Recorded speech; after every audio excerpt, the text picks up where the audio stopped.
주제가 땅에 충만하랍니다. 땅에 충만하라고 할 때에 그냥 땅에 뭐가 충만하면 되겠구나 라고 싶을 수 있는데, 하나님께서 이 땅에 하나님의 백성들을 통하여 하나님의 통치와 하나님의 뜻을 충만케 하실 겁니다. 하나님께서 창조하신 이 땅이 죄로 인하여 그 형상을 잃어버렸고 본질과 그 본 모습을 회복시키기 위해서 주님은 하나님의 백성들을 생육하고 번성케 하셔서 각 땅으로 보내셔서 정복케 하십니다. 그리고 그 정복한 땅에서 하나님의 뜻과 통치가 계속 다스려질 수 있도록 이끌어갔습니다. 그것이 우리가 이번 수련회에서 정리하고자 해서 땅에 충만하라라고 하는 것입니다. 땅에 충만케 하실 때에 우리가 두려움이 엄습해 수 있습니다. 하나님의 백성이라고 한다면 그 땅에 들어가서 하나님의 통치와 뜻대로 그것을 변화시키고 하나님의 뜻으로 충만케 해야 되는데, 우리에게는 그럴 힘도 없고 능력도 없기 때문에 그렇습니다. 심지어 사단마귀가 어저께 살펴봤던 것처럼 정말 역사 속에서 지독히도 우리를 속이고 미혹해 가면서 그곳에 다스린 통치를 더 확장해가는 것처럼 보이는 현실 앞에서 이게 무력감마저 느껴지는 것이 현실입니다. 그 앞에서 우리가 소망할 수 있는 것은 주님께서 우리에게 땅에 충만하라고 명령하실 때 말씀하시기 전에 뭘 먼저 주셨다고 했어요? 복을 주시면서 우리에게 땅에 충만하라고 하셨다는 것이 1장 28절 핵심이라고 했습니다. 그냥 그 명령만 받고 가는 게 아니라 이 명령을 내 삶에 어떻게 구체적으로 적용해야 될 것을 깨닫고 가는 시간이 이 수련의 자리라고 한다면, 그렇다고 한다면 그것을 살아내게 하신 힘과 능력을 주시고 순간순간마다 어떻게 내가 결정하고 선택해야 될지를 알려주시는 복을 구체적으로 하나님께서 펼쳐놓으셨어요. 하나님께서 우리에게 베푸신 구원의 복, 관계의 복은 단순히 너 이제 나하고 관계 맺었으니 이제부터 너가 나에게 한번 잘해봐 라고 하시는 게 아니라요. A부터 Z까지 구원의 시작부터 완성까지 전부 다 주님께서 완성해 놓으셔서 선물로 주셨어요. 물론 우리가 저 하늘에 있는 아름다운 복을 기도로 풀고 순종으로 이 땅에 내려 심느냐 아느냐라는 순종의 반응이 있을 뿐입니다. 하나님께서 이미 다 마련해 놓으셨어요. 근데 어느 누군가는 일평생 저 하늘에 있는 복을 문 한번 열어놓고 저기 아름다운 게 있을 거야. 저기 아름다운 게 분명히 우리에게 준비되어 있을 거야 하면서 분명히 곳간에 키는 있는데 계속해서 그냥 우리 집에는 얼마나 좋은 게 많은지 몰라. 저 천국에는 얼마나 좋은 게 많은지 몰라 하면서 쓰지도 않고 그것이 마치 쓰면 달아서 사라질 것인 것 마냥 열지 않는 그런 어리석음으로 이 땅을 살다가 가는 사람이 참 많습니다. 하나님께서 그 주신 복이 이 땅의 교회를 통하여 어떻게 나의 삶에 그리고 세상에 펼쳐가는지를 오늘 함께 살펴볼 겁니다. 그 복을 조금 더 구체적으로 우리의 삶에 어떻게 펼쳐가시는지. 단순히 우리가 예수 믿으면 천국 갑니다. 예수 믿으면 하나님과의 관계가 회복해서 그분께 기도할 수 있고 그분께서 나의 삶을 인도하시는 것을 경험할 수 있습니다. 그 정도 수준이 아니에요.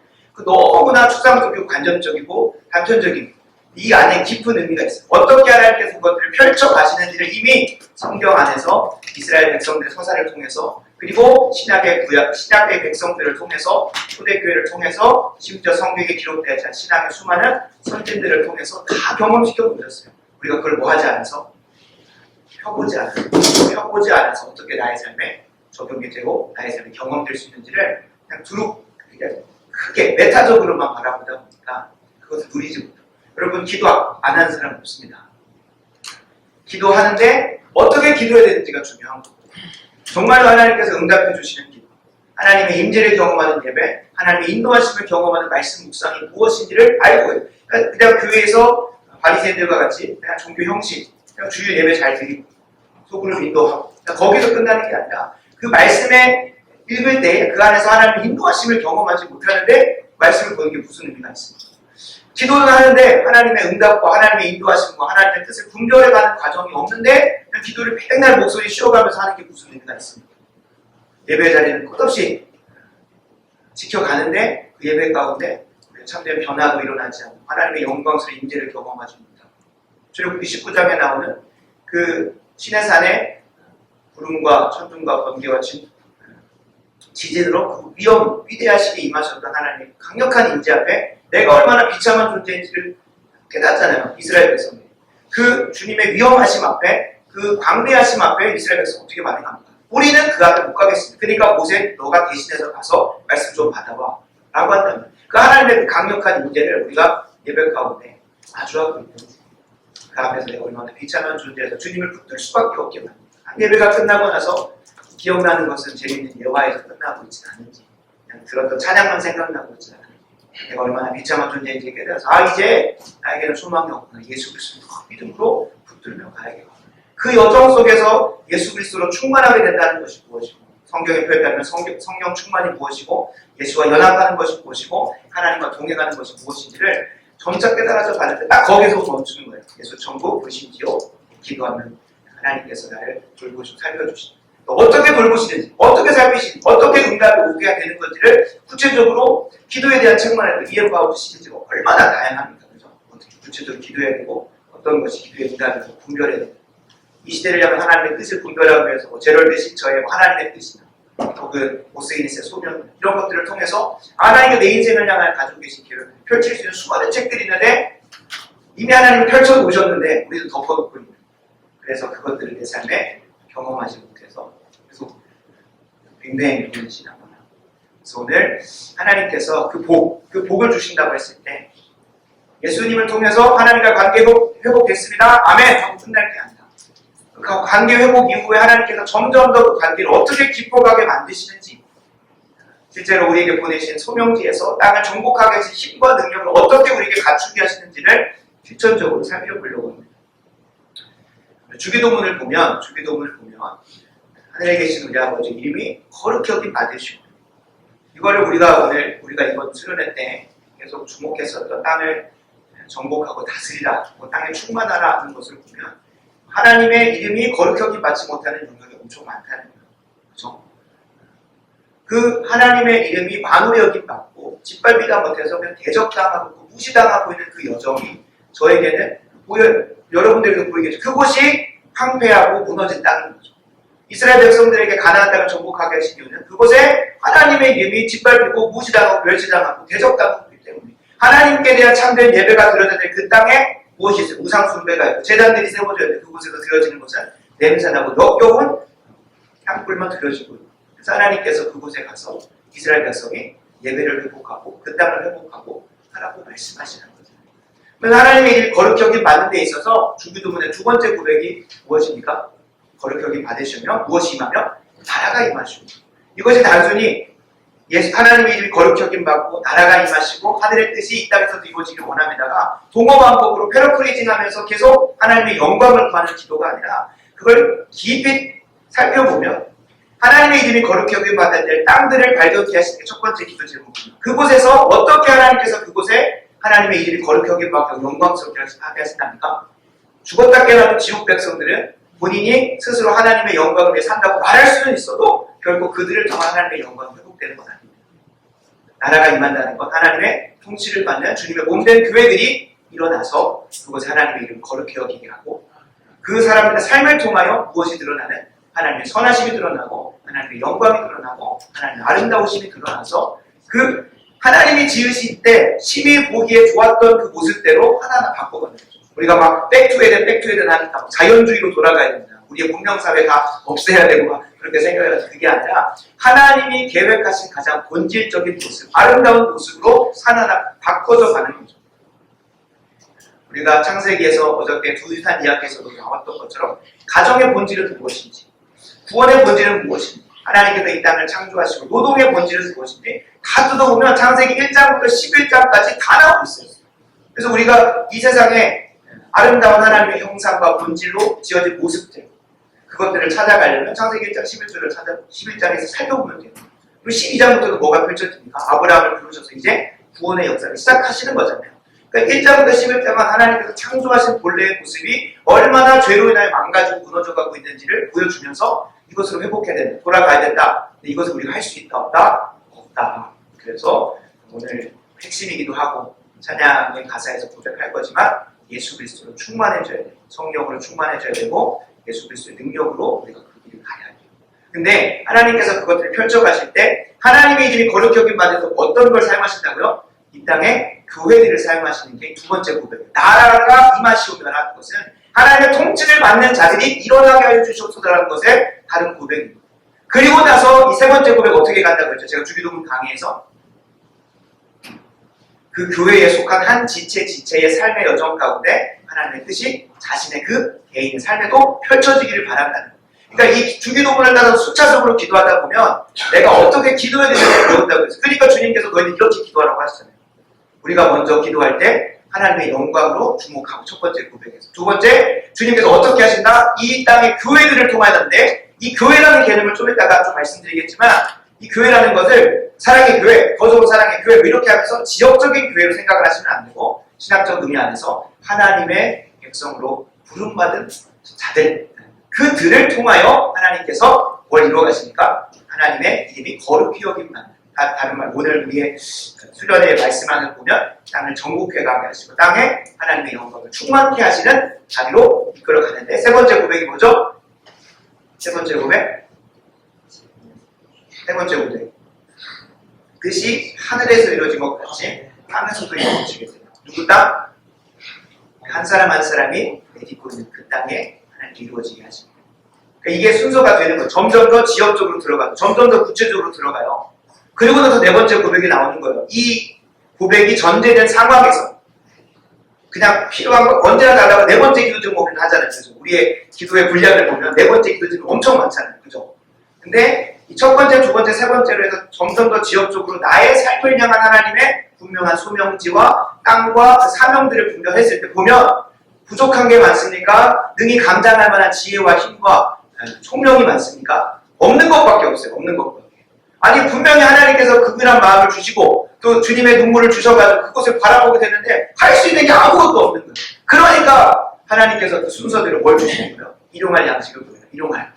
단순히 오늘 하루 먹고 살만한 일용할 양식을 달라는 게 아니라 내게 허락하신 사명이요 소명이요 땅을 정복할 수 있고 그 땅에 하나님의 통치와 뜻이 예수 그리스도의 머리 되심이 이루어질 수 있는 그 사명을 위하여 내게 필요한 것이는데 주님 보니까 체력이 없습니다. 체력 주시옵소서. 주님 제게 재정이 없습니다. 필요한 재정 주시옵소서. 그러니까 물론 우리가 그 모든 전제를 가지고 고백을 하겠죠. 무엇을 달라고 고백을 할 때, 간구 기도할 때 당연히 우리가 어떻게든 하나님 대적할 거고 하나님 내 정과욕을 이루기 위해서 이거 주셔야 됩니다. 라고 하는 사람은 없겠죠. 주님께서 분명히 주기도문 가르쳐 주시는데 두 가지 기도를 분명히 경계한다고 말씀드렸잖아요. 바리새인의 기도는 설명드렸으면 이방인의 기도는 무엇을 먹을까 마실까 이루다. 이 땅에서 내가 쾌락을 누리고 내가 하고 싶은 거 다 살고 싶은데 아이고 돈이 없네, 체력이 없네, 건강이 없네. 그렇게 하는 기도는 누구의 기도다? 이방인의 기도다. 이방인의 기도. 그래서 주님께서 그거 경계하시는 거예요. 우리의 참된 기도는 무엇이다? 하나님의 영광이, 하나님의 통치가, 하나님의 뜻이 이 땅에 펼쳐졌으면 좋겠는데 아니 아무리 봐도 내가 지금 가진 것으로는 안 돼요. 그러니까 주님 앞에 가서 매달리고 붙들려가지고 주님 오늘 하루 감당할 수 있는 이것을 영적이고 육적인 두 가지로 정리를 했었죠. 우리 주기도문 강의할 때는 영적으로는 오늘 하루 그 땅을 정복하기 위해서 내가 해야 되는 거예요. 그죠?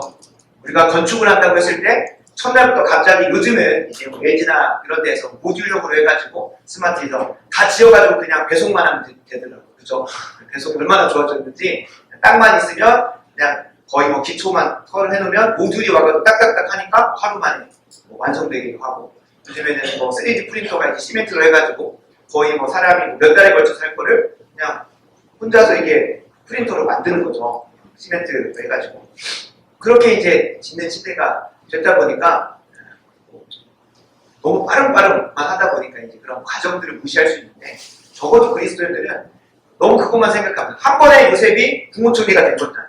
17세부터 13년 동안 준비시켜가지고 하나님께서 국무총리 세우셨고 다윗도 45세에 왕위에 앉을 때까지 그 나이 소년에 몇 살인지는 모르겠지만 10대 때부터 부름받아가지고 20여 년간 하나님께서 훈련받아가지고 왕위에 올랐다는 걸 생각을 해보면 우리가 그 고난과 과정을 생각하고 싶지 않아서 그렇지 하나님께서는 과정을 통하여 바꾸어 가시니까 오늘 하루 내가 하나님의 소명, 그 땅에서 기초를 놔야 되는지 아니면 어떤 걸 해야 될지 아침에 말씀을 받는 거예요. 일용할 양식. 내가 오늘 내 영혼의 양식으로서 말씀을 받는 것을 하루 시작하고 또 더불어서 어떻게 살아가야 될지 인도하심을 받는 게 일용할 양식을 구하는 것 중 한 부분이고 또 한 부분은 무엇입니까? 내 육신의 필요들. 그 영적인 하나님의 인도하심을 이 땅에 실현시킬 수 있는 필요한 것들이 너무나 많잖아요. 그죠? 그런 것들을 달라고 기도하는 것이 동시다발적으로 가는 거죠. 그 이후에 이어지는 것들은 당연히 우리가 수련회 끝나고 오늘 아침 묵상처럼 사단마귀의 대적함이 있죠. 그가 우리를 공격하기도 하고 때로는 나의 연약함 때문에 넘어지기도 하고 이런 부분들이 복합적으로 있는데 그 뒤에 이어지는 거예요. 그 일용할 양식을 가지고 주님께서 허락하신 말씀대로 살아가려고 오늘 하루를 딱 눈 뜨고 시작하면 뭐가 찾아옵니까? 죄성. 사단방해가 대적이 나를 무너뜨리려고 하는. 그래서 내가 다른 사람을 용서한 것 같이 내 죄를 용서해 주시고 죄의 권세로부터 이기게 하시고 사단방해가 준 시험과 악으로부터 지금 당장 마주한 무엇으로부터도 악에서도 구해주시고 현재적 개념인 거죠. 그 다음에 앞으로 다가올 시험에 대해서도 들게 하지 말아달라고 고백을 하지 않습니까? 앞으로 다가올 것에 대해서도 주님 보호해 주시고 또 지금 당하여져 있는 악함 가운데서도 죄악 가운데서 나를 구원해달라고 고백을 합니다.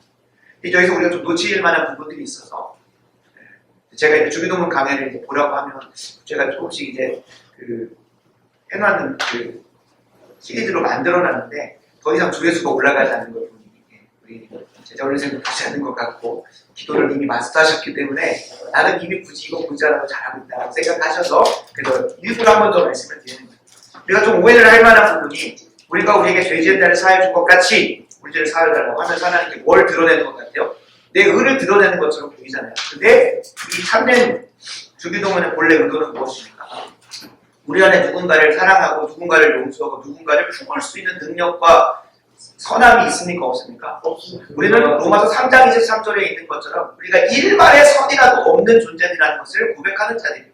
근데 이 앞에서 이렇게 고백하는 게 말이 안 돼요. 우리가 다른 사람 용서해줬으니까 그 조금의 일말의 의라도 있으니까 주님도 저를 용서해달라고 자기 주장하고 내 욕심을 구하는 게 아니라 생각해보니 내 안에 무슨 능력이 있는 가 예수의 능력이 있고 예수의 사랑이 있고 예수의 인내가 있고 예수의 지혜가 있고 예수의 그 오랜 참음이 내게 경험된 뭐가 있어요? 과거의 고백이 있는 거예요. 과거의 경험이 있는 거예요. 그 큰 일을 보니까 주님 나를 지금 괴롭히는 이 죄의 문제도 용서해 주시옵소서 라고 고백을 할 수 있는 근거가 돼요. 주님 앞에.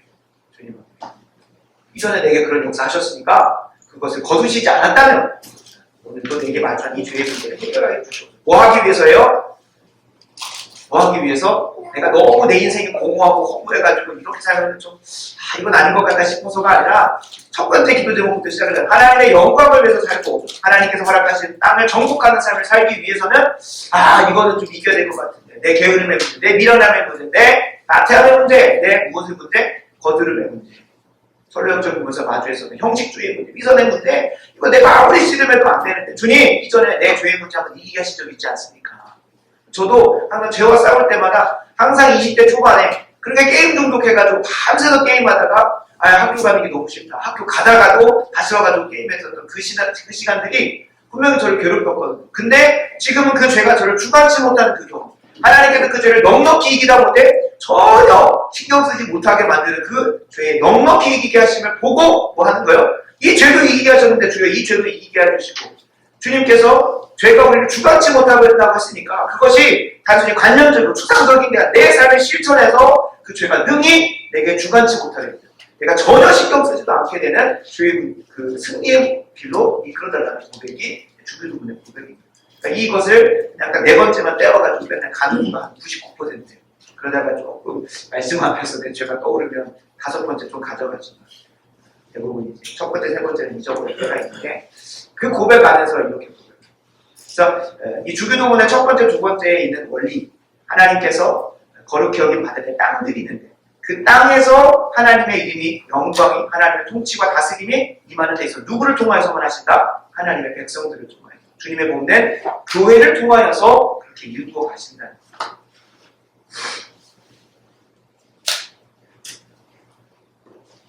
그렇다면 하나님께서 이 땅의 교회들을 통하여 우리에게 어떠한 복을 주시고 경험케 하시는가? 우리 칼빈이 교회는 성도의 어머니라고 했잖아요. 교회 밖에 나가면 구원이 없다고까지 얘기를 해요. 이건 로마 가톨릭 개념이거든요. 로마 가톨릭은 교회 안에 있는 종교 우리의 의식을 경험하지 않으면 특별히 그들은 세례받지 않으면 천국에 갈 수 없다. 물론 그거 갔더라도 연옥이나 이런 데 갔다가 잠시 경유했다가 천국에 가긴 합니다만 분명히 그들의 교리 안에서 교회 밖에 나가면 구원이 없다라고. 그러면 칼빈이 얘기한 구원, 교회 밖에는 구원이 없다는 것은 무엇일까요? 우리가 구원이라고 하는 하나님께서 얘기하신 복에 대해서 정말 단편적으로 생각을 하면 예수 믿으면 천국 간다 라고 여기시면은 굳이 우리가 교회 생활 할 필요가 없어요.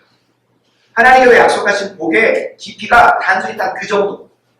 물가에 떠있는 그 돛담배만한 수준의 고백이라면 굳이 우리가 이렇게 힘써서 수련회 와가지고 목 놓아 부르짖고 할 필요가 없는 거죠. 하나님께서 예비하신 구원의 깊이와 넓이가 얼마나 풍성합니까?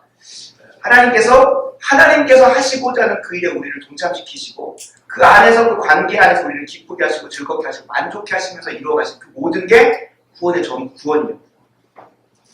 근데 우리가 예수 믿으면 천국 간다. 그 정도로 너무 축약해 놓으면 구원을 너무 단편적으로 생각을 합니다. 성도의 어머니로서 우리 한 사람 한 사람 하나님께서 교회에 속하게 하시거든요. 성도의 어머니 안에 생명을 낳게 하시고 또 그 안에서 양육받아가지고 훈련받아서 하게 하시는데 그 과정을 통해서 이 땅을 정복해가고 다스릴 수 있는 실력을 기르게 하십니다.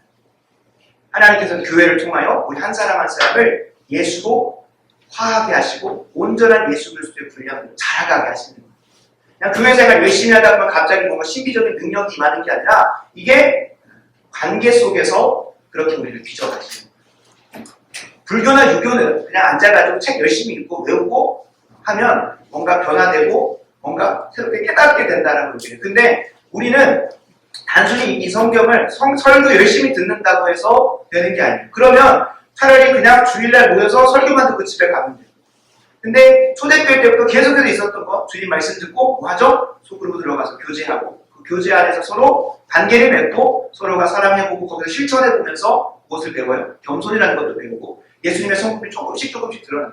성령의 열매, 성령께서 우리 안에 내주하시면서 맺어주시는 사랑, 희락, 화평, 모래차범, 자비, 양성, 충성, 온유, 절제가 어떻게 맺어질까요? 그냥 예수님 믿고 나서 그냥 말씀 읽고 그냥 주일날 예배만 드리고 집에 가서 아무렇게나 살다가 또 주일날 예배 드리다 그렇게 하다 보니까 자연스럽게 사랑이라는 게 맺어지고 희락이 막 넘치고 물론 희락은 넘칠 수 있죠. 근데 그 희락이 과연 찬양 가운데 막 하나님께서 부어주시는 그 희락인지 아니면 관계 속에서 성령께서 맺게 하시는 그 기쁨인지는 우리가 한번 잘 주의를 해봐야 돼요.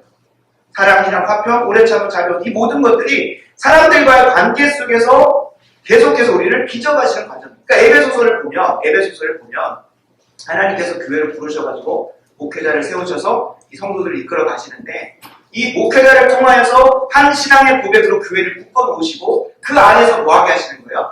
서로 상호 교통하고 교제하고 관계를 맺으면서 우리 한 사람 한 사람의 그 죄악된 본성들이 갑자기 뭐 하는 게 아니라 우리의 존재가 예수님 믿고 나니까 완전히 주님의 뜻을 행할 수 있는 존재로 확 변하는 게 아니라 과정 가운데 하나님께서 교회에 속하게 하셔서 나하고 맞지 않는 사람을 만나게 하시고 내가 섬겨야 될 사람들을 섬기게 하시면서 하나님께 예수님의 모습으로 변화되어져 가는 거예요. 그렇게 교회 안에 이 교회라는 게 여러분 좀 조심하셔야 돼요.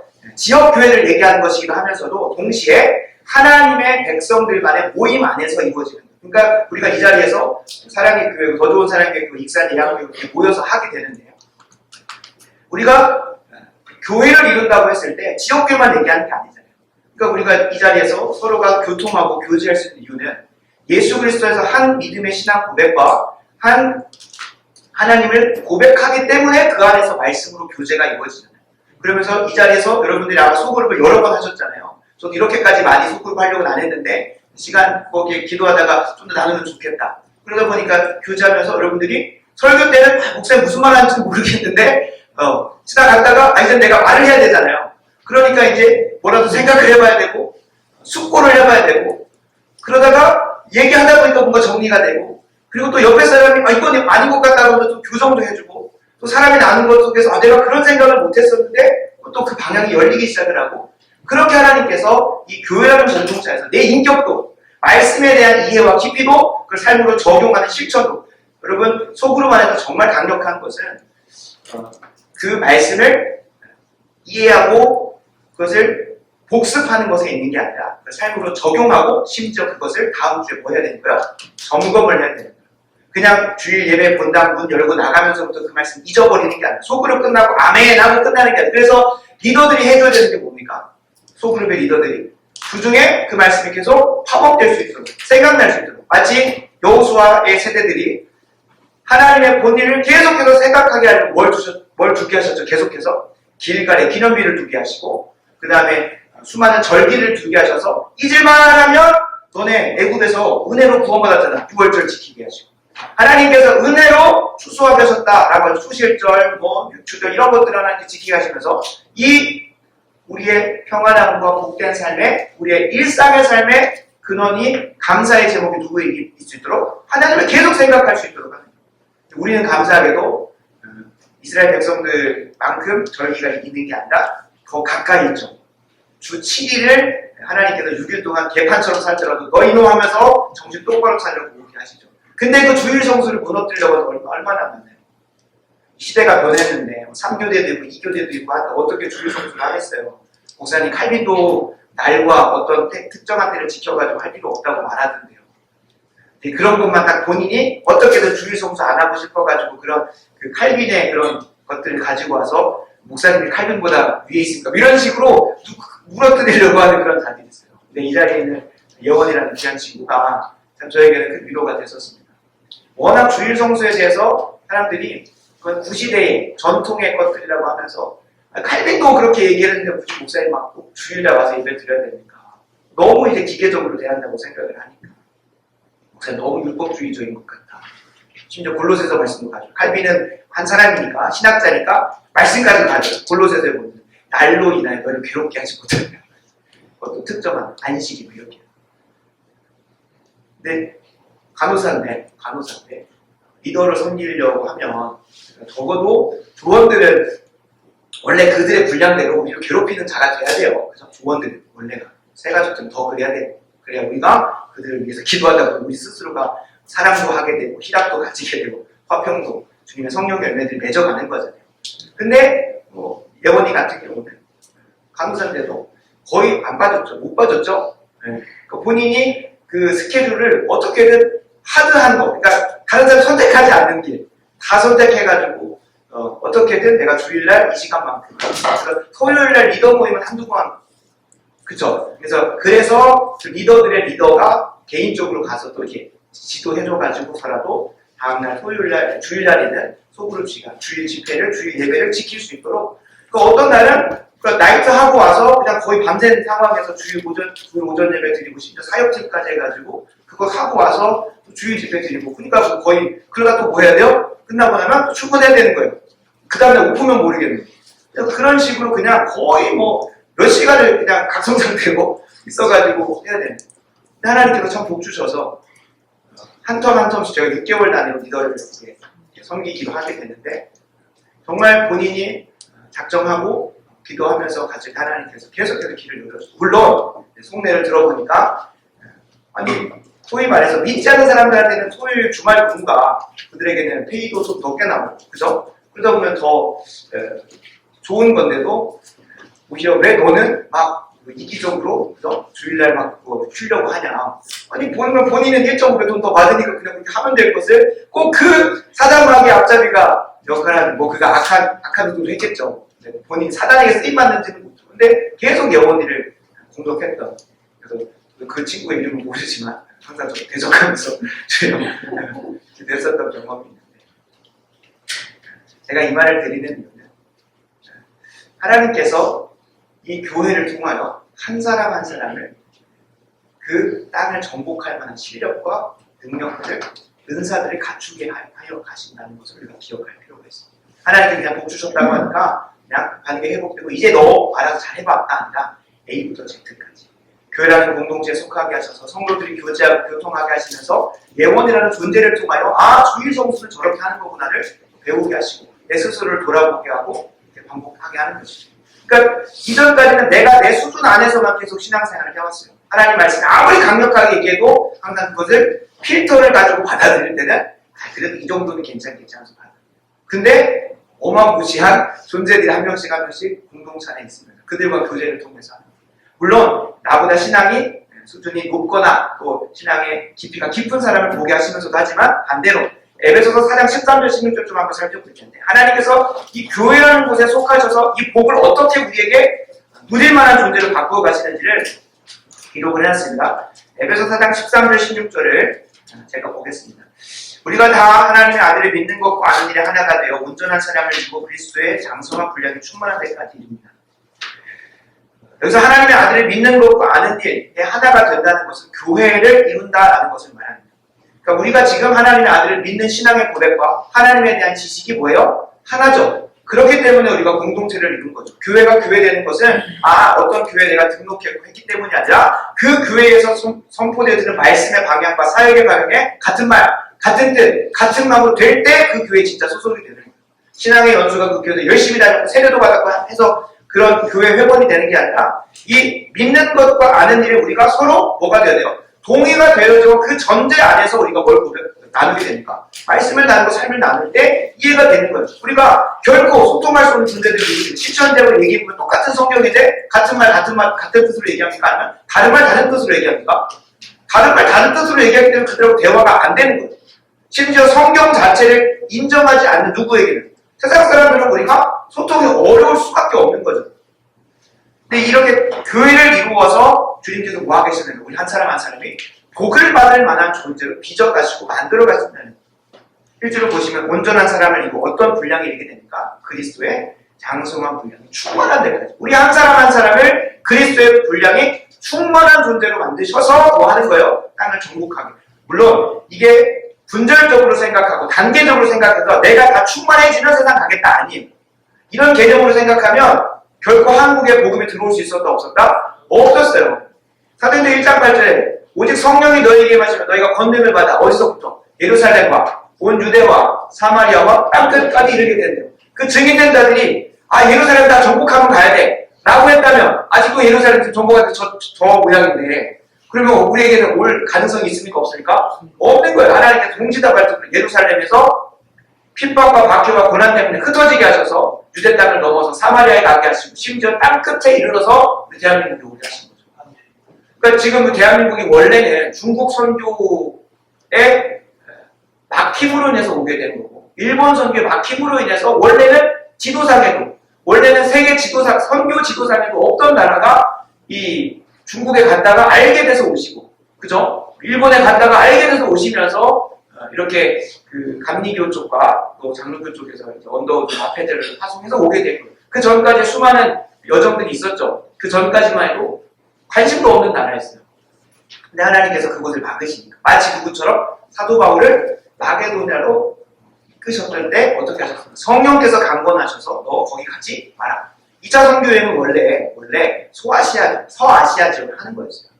근데 하나님께서 서아시아로 가려고 하는 발걸음을 바나바와의 걸로 갈등을 느끼게 하시고 그리고 환상 가운데 마게도냐로 가서 우리를 도우라고 하셔서 그쪽으로 이끄셔가지고 빌립보를 시작으로 고린도, 아텐 가지고 복음을 전파하시죠. 그렇게 하면 유럽 선교가 진행되죠. 그러니까 하나님께서 그렇게 만들어 오셨어요. 그러니까 이 예수 그리스도의 장성한 분량이 충만한 데까지 이르는 데 있어서 우리 한 사람 한 사람을 뭐 하시는 거 먼저 변화시켜 가시지만 동시다발적으로 그 충만함이 어디서도 될까요? 우리가 세상에 나가서 싸우다 보면 한 주간 싸워보지 않은 사람은 여기 다시 돌아와서 할 말이 없어요. 하나님 말씀대로 순종해 보려고 고난을 택하고 십자가를 택하고 내 정과 욕을 십자가 못 받고 자기 부인했던 경험이 없는 사람은 주일에 와서 할 말이 없죠. 그 말씀이 지난주 말씀이 뭔지도 모르고 삐걱을 속으로 리더들이 항상 해야 되는 거예요. 주중에 계속 파고가는 거죠. 민족의 지도자들이 항상 했던 여호수아가 했던 것들 계속해서 하나님 생각나게 하고 그거를 하게 하려고 어떻게든 새벽 예배 이끌어 오려고 어떻게든 주중에 한 번이라도 더 봐가지고 그 사람이 하나님 묵상하며 살아갈 수 있도록 이끌어가죠. 그게 이제 리더들이 하는 건데 목회자들도 그런 역할을 하는 거죠. 그렇게 한 사람 한 사람을 충만케 하시는 데 있어서 세상 속에서 살아내게 하시고 그 안에서 살아내게 하세요. 다 완성돼도 갈 수 있는 게 아니라는 거예요. 다 완성돼도 가는 게 아니라 하나님께서 계속해서 변화시켜보죠. 그래서 이제 15절과 16절에 보면 어떻게 하나님께서 그 복을, 그 예수 그리스도로 우리를 충만케 하시는지를 15절 16절에 얘기를 하고 있어요. 15절 보겠습니다. 오직 사랑 안에서 참된 것을 알려 범사에 그에게까지 자랄지라 그는 머리는 곧 그리스도라. 사랑 안에서 참된 것을 하여라는 표현보다도 원래 영어 성경의 원어를 보면 말하여. 그러니까 참된 진리를 사랑 안에서 말하여 계속해서 뭐 하는 거야? 예수님이 자라요. 관계 안에서 그 영혼들에게 필요한 운명과 풍계와 교훈을 통하여 그래서 빚어져 가는. 16절에 보면 그에게서 온몸이 각 마디를 통하여 도움을 받음으로 연결되고 결합된 중요한 표현이죠. 각 지체의 분량대로 역사하여 그 몸을 자라게 한다. 우리가 이제 이 몸의 비유를 가지고 하나님께서 우리 교회가 어떻게 자라가는지를, 주님의 모습을 어떻게 자라가는지를 보여주는데, 제가 말씀드리다시피 새 가족의 역할을 잘 해줘야 돼요. 속 썩이고 안 와서 걱정하게 만들고 염려하게 만드는 역할을 해줘야 돼요. 그래야 그를 감당하고 있는 신앙의 먼저 된 자가 뭐예요? 기도하게 되고 눈물을 흘리게 되고 어떻게 하면 이 영혼을 사랑할 수 있을지 깊이 묵상하게 되면서 하나님의 사랑을 깊이 깨닫고 한 사람을 사랑할 수 있는 실력도 기르게 됩니다. 만약에 그런 존재들이 없습니다. 그런 존재들이 없으면 하나님께서 관계 안에서 이 사람을 복된 존재로 빚어가시는 방법이 없는 거예요. 그렇게 하려고 교회 안에는 나하고 안 맞는 사람, 나보다 신앙의 연수가 적어서 속 썩이는 사람, 또 1년에 한두 번씩 오는 사람, 그런 사람 만들어서 와가지고 우리를 빚어가시는 거예요. 우리가 그렇게 예수 그리스도를 관계 안에서 충만하게 됩니다. 우리는 관계적으로 지음받았기 때문에 관계를 통하여 점점 더 자라가는 거예요. 그러니까 불교나 유교의 방법으로 우리는 될 수가 없어요. 근데 유교적 기독교가 많아요. 마치 사서삼경, 그런 유교의 책들은 열심히 암송해가지고 뭐 하면 되는 거예요? 장문국자를 그대로 적어내면 되는 거잖아요.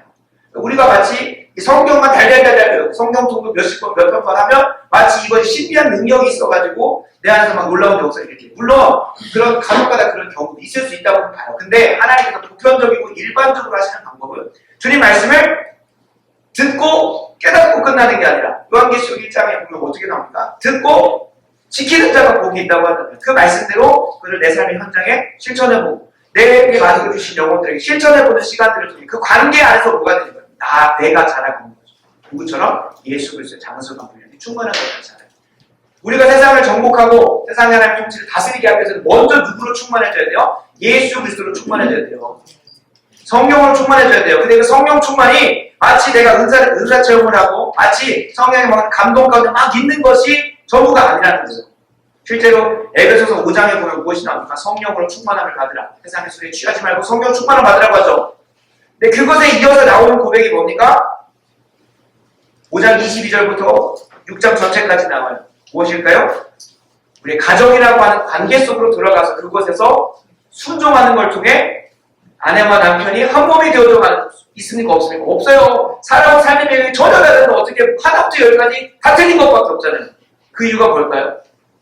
세상 사람들은 다 틀린 게 이렇게 부딪혀가지고 어그러지지만 우리는 다 틀려서 뭐가 돼요? 이렇게 돼서 한 몸이 되고 연합해가지고 하나님께서 마땅히 감당하게 하시는 사명을 향해서 땅을 정복해가는 요즘 가는 거예요. 그 땅이 가정일 수도 있고 그 땅이 가정이 조금 확장돼서 맘값일 수 있고 맘값을 조금 늘어서 내가 동장이 돼가지고 아파트 동정도를 내가 섬기고 이런 식으로 확장되어져 갈 수는 있지만 하나님께서 가정을 섬기게 하실지 혹은 뭐 친인척을 섬기게 하실지 우리 신앙의 선배님들은 믿지 않는 가정으로 어디를 가서 시집 가가지고 말도 안 되는 놀라운 역사를 통해서 가정 전체를 회복 신앙으로 바꾸는 그런 역사도 간단했죠. 물론 이제 그걸 배워가지고 목사님 저 형제가 너무나 좋은데 저도 그런 신앙의 유산을 굳이 그런 고난의 길을 가는 것보다 한국에 좀 마음 맞춰가지고 좋은 길 바로 그냥 더 좀 큰 범위로 하면 얼마나 좋겠어요. 신앙의 뭐 3대, 신앙의 4대가 만나가지고 도합 7대니까 아주 강력한 능력으로 대단히 넘어가실까봐 얼마나 좋겠어요. 그런 여정을 가면 좋겠는데 굳이 저 형제는 신앙병은 다 좋아요. 그러니까 되는 저 형제는 그런 명단 너무 많은 거예요. 그럼 뭐라고 그랬어요? 아무리 신학적으로 얘기를 해도 안 들으니까 마지막에 그런 말을 해요. 네가 내 딸이면 난 절대 시집 안 보낼 거야. 피눈물 날게 뻔히 보이는데 여러분 그 한 분이 그곳에 가서 조상 재산을 없애버리고 그 수많은 유교와 불교의 문화권 다 제거하고 하는 그 과정 속에서 얼마나 눈물을 많이 흘렸겠어요. 우리 초대교회 신앙의 선배는 대부분 다 가난하고 마음이 궁핍한 사람이 누구였어요? 며느리들이잖아요. 그러니까 며느리들이 가장 먼저 신앙생활 시작해가지고 가서 시어머니 변화시키고 그 가정을 복음화 시켜가는 데 있어서 참 이루 말할 수 없는 그런 속사정들이 엄청 많아요. 단순히 예를 들면 우리는 농경 문화다 보니까 절기가 너무 중요해요. 그러니까 그 절기가 누구하고 맞아떨어지면 어떤 날과 주일날하고 맞아떨어지면 시어머니가 가서 애야 내일 반매해야 된다. 내일 뭐 해야 된다. 라고 하면 주일날 뭐 하는 거예요? 그게 못 가는 거예요. 근데 이제 주일 성수를 해야 된다는 것도 배웠어요. 기본적으로. 그러니까 주일 성수하려면 뭐 해야 돼요? 내일 밭을 안 매야 돼요. 그럼 어떻게 생각해야 되겠습니까? 우리 성도들 아시니까 답을 말하면 안 돼요. 어떻게 해야 될까요? 내일 밭을 안 매야 돼요. 그럼 이제 시어머니한테 반기 들고 이제 저는 오늘부터 집을 나가겠습니다 하면서 이렇게 하면 시어머니가 복음으로 돌아올 만한 여지는 완전히 끊기는 거예요. 그러면 이제 거기에 기도를 하는 거예요. 내가 할 수 있는 게 뭘까? 내일 주일을 성수해야 되겠고, 그리고 밭은 내야 되겠고, 시어머니와 관계도 유지하면서 복음의 통로가 돼야 되는데, 기도가 하니까 하나님께서 하늘의 지혜를 열어주시면 뭐 하는 거예요? 밤새서 밥 내고 가는 거예요. 피투성이가 돼서라도 손을 해서 가는 거예요. 이제 어머님이 일어나서 애야 이제 밥 내러 가자 하는데, 어머님 제가 지난날 밤에 다 내고 왔습니다 라고 저 교회 다녀오겠습니다 라고 하는 그런 이야기들이 너무 많은 거예요. 그런 이야기. 주일날 주일 성수하기 위해서 산 넘고 물 건너서 몇십 킬로를 해가지고 몇 시간을 걸쳐서 걸어와가지고 주일 드리고 예배드리면 집에 가요. 그 여정은 굳이 왜 합니까? 우리가 이 교회 안에 속하여 들어서 하나님께서 한 사람 한 사람을 예수 그리스도로 충만하게 하시죠. 그러니까 이런 말은 안 되는 거예요. 목사님, 요즘에 수많은 교리책도나 성경을 잘못 이해하지 못할 수 있도록 수많은 신학책들이 나왔고 경건서적이 나왔으니까 굳이 내가 교회라는 공동체에 속해가지고 막 어렵고 상처도 받고 이것 때문에 막 교회가 하냐 마냐 막 분열 일으키고 막 그 교회 그 꼴 보기 싫어서 내가 교회 나왔다 막 그런 상황들 그거 굳이 보기 싫으니까 가난한 성도들이 등장을 하고 무교회주의자들이 등장을 해가지고 뭐만 하면 된다? 예수만 믿으면 천국 가면 된다. 그게 아니라니까요. 우리가 예수님께서 우리에게 베푸신 구원의 목적은 내가 예수 믿고 천국 가는 것이 목적이 아니라 그거는 사이드고 본래 목적이 뭐예요? 우리를 창조하신 그 모습대로 관계적인 존재로 만드시는 게 목적이 아니라 하나님과의 관계가 깊어지고 끝나는 게 아니라 하나님의 그 사역에 함께 동참하면서 그 기쁨을 누리게 하시는 게 하나님께서 창조하시고 구원하신 목적이에요. 근데 뭐만 하면 된다는 거예요. 오직 내가 예수만 믿고 예수만 제대로 믿고 뭐 하면 되는 거예요? 천국만 가면 된다는 구원관이 잘못 만들어 놓은 거예요. 그러니까 어디 안 가도 된다는 거예요. 교회 굳이 안 가도 교회는 공동체 굳이 소속되지 않아요. 성경에 보면 계속해서 하나님께서 구원의 여정 가운데 교회를 두셨고 교회 안에서 우리 한 사람 한 사람이 복에 근원된 존재로 땅을 정복하여서 이 세상을 다스리는 존재로 계속해서 우리를 밀어내고 계시는데 그건 아니라는 거예요. 성경을 왜 선택적으로 보면서 예수 믿고 천국 가면 되지 않냐. 그런 의미 안에서는 교회 갈 필요가 없죠. 그런 구원관, 그런 잘못된 신학 안에서는 뭐 하면 돼요? 교회 굳이 안 가도 돼요. 굳이 그 더러운 걸 봐서 뭐 합니까? 사단 마귀가 얼마나 교회를 해집어 놓는지 목회자를 건드려버리고 또 교회 안에서 이상한 일을 하게 하면서 분열하게 하고 분단. 그런 꼴을 왜 보게 하겠습니까? 굳이 안 봐도 되죠. 예수 믿고 천국 가기만 하면 되는 거예요. 그러면 교회 속하지 않고 열심히 신학책 몇 개 해가지고 내 구원관 정확하게 정리해. 근데 그 구원관이 뭘 말하겠어요? 교회에 속해서 우리 한 사람 한 사람을 복에 근원된 존재, 세상을 정복하는 존재, 하나님의 뜻을, 하나님의 영광을 그 땅에 충만케 하고 하나님의 이름이 거룩히 여김받게 하는 그것으로 우리를 부르셨다는 것을 계속 말할 텐데 그걸 계속 부정하면서 안 나가서 가난한 성도고 계속 무교주의를 외치면서 하나님께서 교회를 통하여 우리 한 사람 한 사람 뭘로 충만하게 하시고 예수 그리스도의 장성한 분량이 충만하게 하셔서 이 세상을 정복하게 하시는데 그걸 다 먼저 찾아내는 거예요.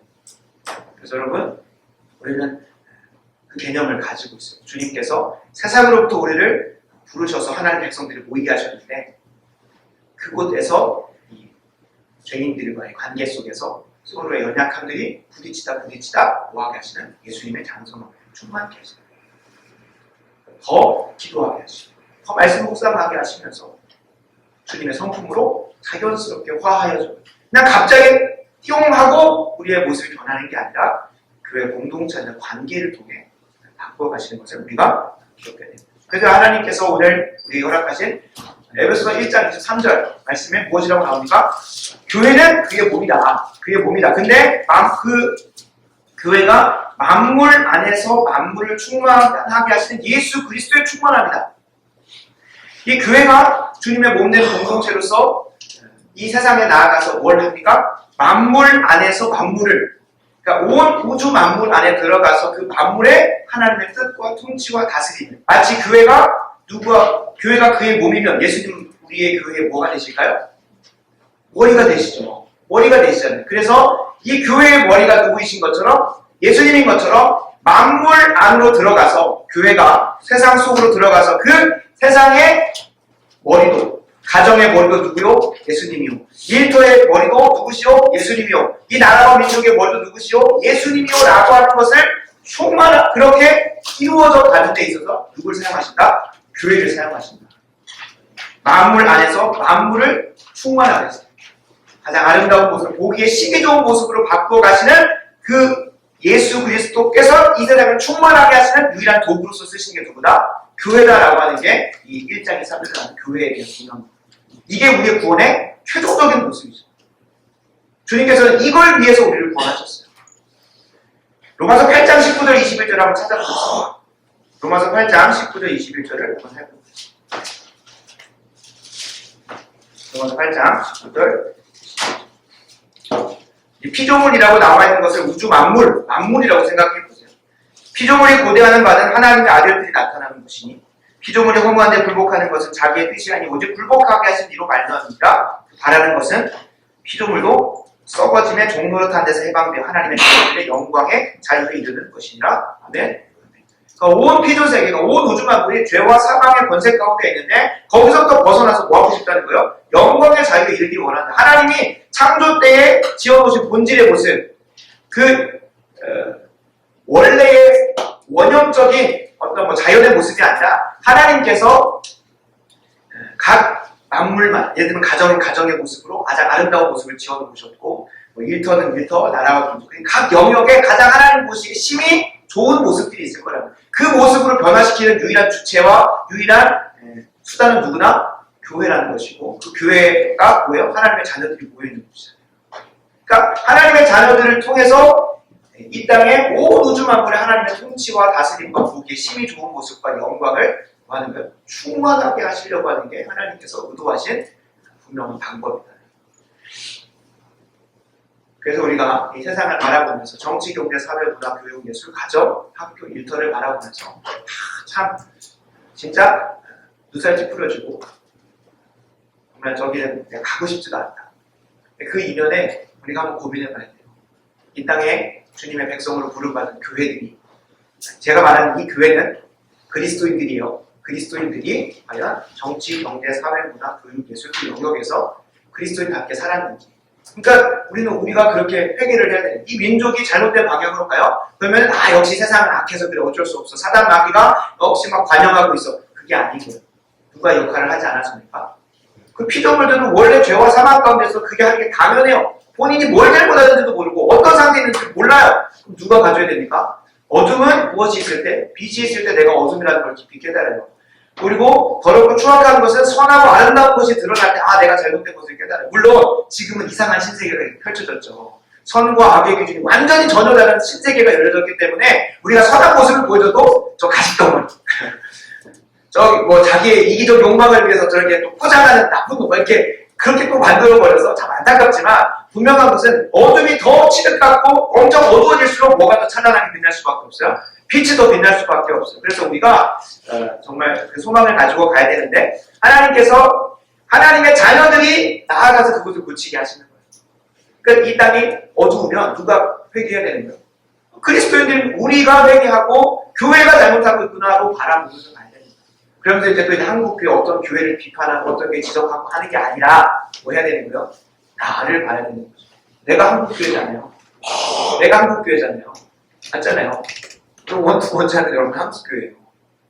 전라도가 이런 상황 가운데 있는 거 우리가 제대로 하지 않았기 때문에 그래요. 누구를 탓해요? 좌파들이 세계관적으로 막 그렇게 포화를 터놓고 역사 의식을 바꿔나고 저렇게 됐다. 아니요. 그리스도인들이 안 해서 그런 거예요. 지금까지 우리가 방만하게 아무런 수고하지 않고 눈물 흘리지 않고 다가가서 전도하지 않았기 때문에 그런 상태에 있는 거예요. 누구를 탓합니까? 저들이 원래 악해요. 그걸 볼 게 아니라 교회가 정신 똑바로 차리고 하나님께서 허락하신 먼저 모여서 충만케 돼요. 근데 충만케 된다는 게 인격과 성품만 기르는 게 아니라 예수 그리스도께서 얼마나 지혜롭게 이 세상을 다스리시고 구원해 가셨습니까? 그러니까 그분의 지혜와 온전히 연합해서 예수로 충만해진다는 것을 우리가 세 가지로 표현할 수 있습니다. 하나님과 친밀히 동행한다. 삼위일체 표현을 좀 바꿔보면 두 번째 예수님과 관련해서는 그러니까 성부 하나님과 관련해서는 하나님과 동행한다.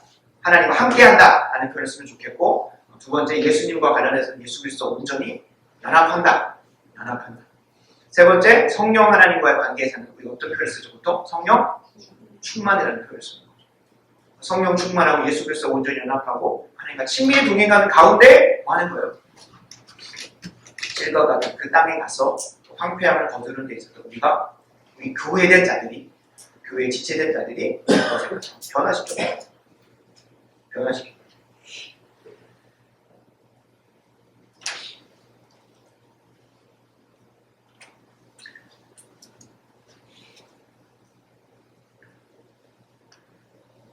그렇다고 한다면 이제 우리가 정말 실전적이고 구체적으로 고민해야 될 부분들이 있습니다. 여러분들에게 한 가지 화두를 던져보고 싶습니다. 우리가 그곳에 가서 회복해야 될 목적과 방향성은 하나님이 처음에 창조하셨던 보기 좋았던 모습을 바꾸는 거거든요. 그러면은 우리가 생각을 해봐야 돼요. 가정이 있습니다. 세상은 가정을 어떻게 정의합니까? 자신의 육체적 욕망과 사회적 쾌락을 채우기 위하여 맺는 하나의 정략적인 그런 관계라고 얘기를 해요. 그러니까 뭐가 틀어지면 자신의 욕망이 맞아떨어지지 않고 자신의 정략적인 그런 약속이 파기되는 것 같지만 쉽게 이혼을 해버려요. 근데 우리는 그 가정을 어떠한 모습으로 봐야 되는가? 하나님께서 남자와 여자가 한 몸을 이루게 하셔서 하나님의 뜻을 이루어주고 하나님의 영광을 드러내주는 그러한 공동체로. 그러다 보면 때로는 내 연약함이 아내와의 관계 속에서 더 드러나면 그것들을 모하기도 하고 또 제거하고 또 회개하고 거룩해져 가면서 주님 뜻에 따르는. 그러니까 이 가정의 모습을 우리가 깊이 고민을 해봐야 돼요. 기독교 가정이라는 것이. 그러니까 기독교 가정이라고 하면 정기적으로 주일 성수 같이 하고 그 다음에 주일날 와가지고 신앙서도 같이 읽고 그 다음에 주중에 가정 예배하고 가능한 수요일에도 같이 가고 금요일에도 그 모습이 있는 게 기독교 가정이 아니잖아요.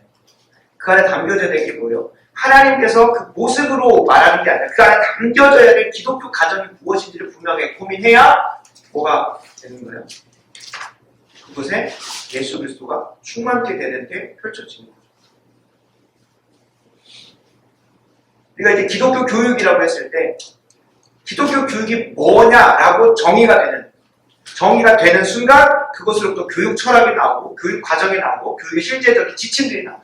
기독교 교육이 뭐냐에 따라 기독교 교육하면 뭐라고 생각하십니까?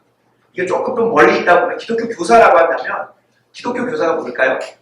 주일날 교회 다니면서 한 번씩 애들한테 좀 선한 영향력을 미쳐가지고 우리 선생님 교회 다니면 참 좋으신 분이야. 옆에 선생님은 맨날 막 이렇게 하는데 내가 저학년 때 내가 저번에 만난 선생님은 정말 별로였는데 이번 때 너무 좋아. 역시 교회 다녀서 그런가 봐. 그런 말 들으면 기독교 교사입니까?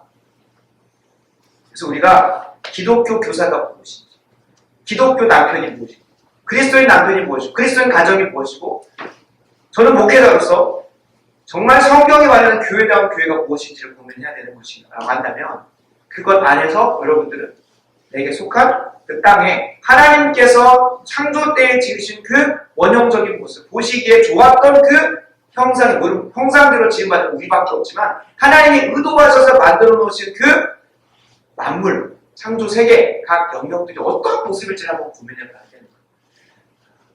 한때 한국교회에서 치트키처럼 쓰여졌다는 게 있습니다. 선한 영향력이라는 거예요. 제가 대학교에서 사역을 하다 보면 많은 친구들이 너는 하나님 앞에서 어떤 비전과 하나님께 어떤 소명을 주서 가냐 하면은 저는 회사에서 이렇게 하면서 선한 영향력을 미쳐서 나중에 그들이 베드로 전서에 알 수 있잖아요. 목사님. 소망에 가는 이유를 부를 때 예수 믿어서 그래. 그 한마디 하는 게 소원이에요. 근데 요즘에는 선한 영향력 우리 한 친구가 회사에서 그렇게 하다 보니까 가식 떨지 마세요. 이런 말 들었다고. 그런 상황 가운데 있어요. 선한 영향력. 원래 본 모습대로 하세요. 이런 식으로 이미 그 의도 자체도 해요. 선한 영향력은 과정이고 수단이에요.